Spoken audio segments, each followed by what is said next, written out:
Setiap hari, 140 perempuan dan anak perempuan direnggut nyawanya.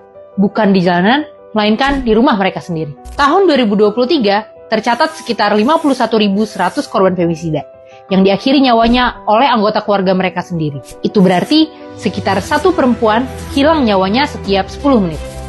Di Indonesia, Oktober 2023 sampai dengan 2024, Komnas Perempuan mencatat adanya 290 kasus femisida. 84 laporan diantaranya disebabkan oleh cemburu, ketersinggungan maskulinitas, korban ingin berpisah, dan faktor ekonomi. Dengan motif superioritas, dominasi, kehamilan luar nikah, kekerasan seksual, dan lainnya. Rumah seharusnya tempat paling aman, ternyata jadi tempat paling berbahaya bagi banyak perempuan. Padahal, rumah seharusnya jadi tempat untuk jadi diri sendiri, merasa dicintai, dan dilindungi, bukan malah diancam. Setiap angka ini punya nama, punya masa depan, dan punya mimpi. Kekerasan ini bukan cuma statistik, ini realita yang dialami perempuan di seluruh dunia. Kalau kamu nonton sampai sini, berarti kamu peduli. Kadang suara korban kecil banget, hampir nggak kedengeran. Tapi kita bisa bantu perbesar suaranya, cukup dengan sebarin pesan positif ini, supaya lebih banyak lagi orang yang sadar.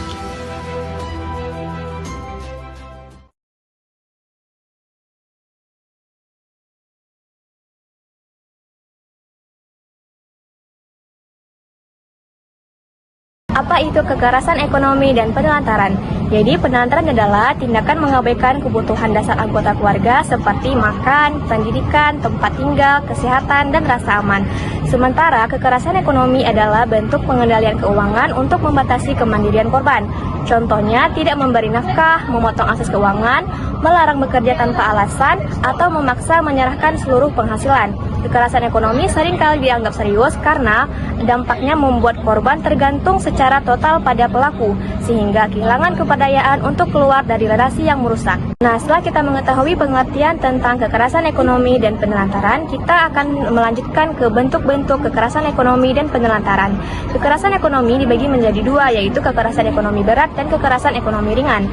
Kekerasan ekonomi berat yaitu tindakan eksploitasi, manipulasi, dan pengendalian lewat sarana ekonomi berupa memaksa korban bekerja dengan cara eksploitatif termasuk pelacuran.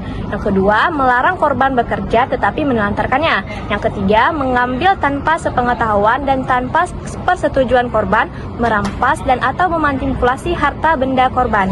Selanjutnya ada kekerasan ekonomi ringan seperti melakukan upaya-upaya sengaja yang menjadikan korban tergantung atau tidak berdaya secara ekonomi atau tidak terpenuhi kebutuhan dasar. Ada dua faktor penyebab dari kekerasan ekonomi atau penelantaran. Yang pertama itu faktor internal dari korban dan faktor eksternal. Yang pertama dari faktor internal ini ialah sifat provokatif yang sering memunculkan konflik dalam hubungan.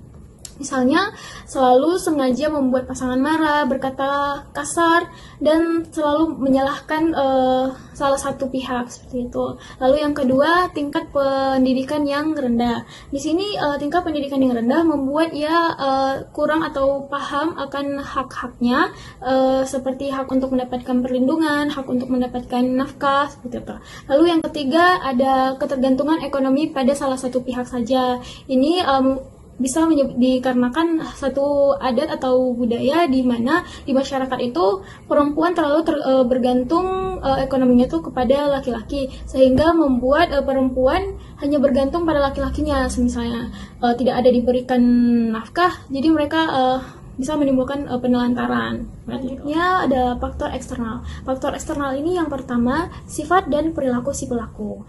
Si pelaku ini cenderung memiliki sifat yang kasar, egois, tidak bertanggung jawab, dan suka berkata kasar kepada pasangannya. Yang kedua, ketimpangan gender di masyarakat, yang artinya ketidakadilan antara perempuan dan laki-laki. Di mata masyarakat, laki-laki itu lebih memiliki power di dalam keluarga, di mana perempuan ini cenderung tidak memiliki hak untuk mengambil keputusan dan mengatur keuangan. Yang ketiga, ada rendahnya kesadaran masyarakat. Di masyarakat ini masih cenderung kurang memahami bahwasannya kekerasan ekonomi dan penelantaran ini adalah hal yang serius, sehingga banyak korbannya tidak melaporkan atau mendapat perhatian dari masyarakat. Yang ketiga, ada sistem perekonomian yang membatasi akses perempuan. Nah, seperti yang faktor internal tadi, si perempuan ini terlalu bergantung ekonominya itu kepada laki-laki, di mana dia tidak dibiarkan untuk bekerja sendiri untuk mendapatkan penghasilannya, sehingga dia hanya menunggu atau bergantung pada pemberian dari si suami, sehingga lebih meningkatkan risiko terjadinya kekerasan ekonomi atau penelantaran. Dan yang terakhir, ketidakstabilan ekonomi seperti kemiskinan atau pengangguran yang dapat memicu terjadinya konflik. Hal ini menyebabkan stres di salah satu pihak seperti pihak laki-laki yang membuat dia lebih cenderung melakukan penelantaran dan kekerasan dalam ekonomi ini. Selanjutnya kita akan membahas tentang pencegahan yang dapat dilakukan pada korban yang mengalami kekerasan ekonomi atau penelantaran. Nah, tindakan yang kita lakukan itu berfokus pada pencegahan atau pemutusan akar masalah terkait dengan ketergantungan dan ketimpangan gender. Nah, salah satu perilaku atau tindakan yang bisa kita lakukan yaitu dengan pemberdayaan perempuan dengan melakukan kegiatan pelatihan keterampilan, akses bina usaha, dan juga meningkatkan kemandirian perempuan dalam hal finansialnya. Selain itu, kesetaraan gender juga dapat kita lakukan sosialisasinya, misalnya melalui pendidikan di sekolah, kemudian melalui kampanye di masyarakat, serta memanfaatkan peran dari tokoh agama yang berada di lingkungan sekitar. Teman-teman, keterbukaan dalam hal finansial itu sangat diperlukan dalam rumah tangga karena kekerasan atau konflik tersebut bisa kita antisipasi jika dalam rumah tangga atau keluarga tersebut memiliki keterbukaan satu sama lain. Selain upaya pemberdayaan terhadap perempuan, kita bisa juga melakukan pelaporan bagi orang yang melakukan tindakan kekerasan ekonomi atau penelantaran tersebut. Nah, kita bisa melakukan pelaporan kepada pihak yang berwajib, kemudian kita juga bisa membangun hubungan yang baik atau komunikasi yang baik dengan keluarga, sehingga kita bisa mempunyai tempat untuk bercerita keluh kesah jika kita mengalami kekerasan ekonomi atau penelantaran tersebut. Kemudian kita juga bisa melakukan sosialisasi atau memanfaatkan pendidikan yang ada di sekolah-sekolah dalam hal penyebaran informasi terkait dengan penanganan atau pencegahan kekerasan ekonomi atau penelantaran yang ada di lingkungan sekitar. Nah, kekerasan ekonomi dan penelantaran ini dapat menimbulkan dampak yang buruk bagi para korban. Yang pertama itu, korban dapat mengalami hilangnya kendali terhadap hidupnya karena biasanya korban ini mengalami ketergantungan ekonomi yang membuat korban kehilangan otoritas terhadap hidupnya sendiri. Kemudian penderitaan ganda terhadap korban karena biasanya korban kekerasan ekonomi dan penelantaran ini mengalami penekanan terhadap psikis, fisik, dan pelanggaran hak asasi manusia. Sehingga hal ini juga dapat memicu terjadinya trauma jangka panjang dan kesehatan mental yang buruk bagi para korban. Selanjutnya, bagaimana sih cara penanganan terhadap korban kekerasan ekonomi dan penelantaran ini? Nah, yang pertama itu kita harus memprioritaskan korban sebagai prioritas utama, di mana kita harus fokus pada keselamatan korban melalui tindakan kuratif atau pengobatan, kemudian baru melakukan tindakan rehabilitatif atau pemulihan.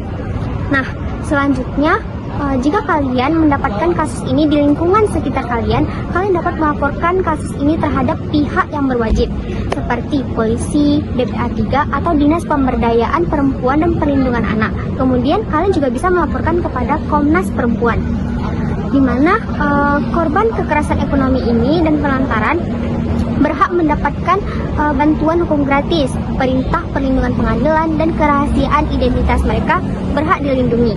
Kemudian dalam rangka pemulihan, korban kekerasan ekonomi dan penelantaran ini berhak mendapatkan bimbingan psikologis dari beberapa layanan terpadu untuk membangun kembali rasa percaya diri mereka. Kemudian pelatihan kerja dalam membangun ekonomi mereka sendiri sebagai bantuan modal agar mandiri secara finansial.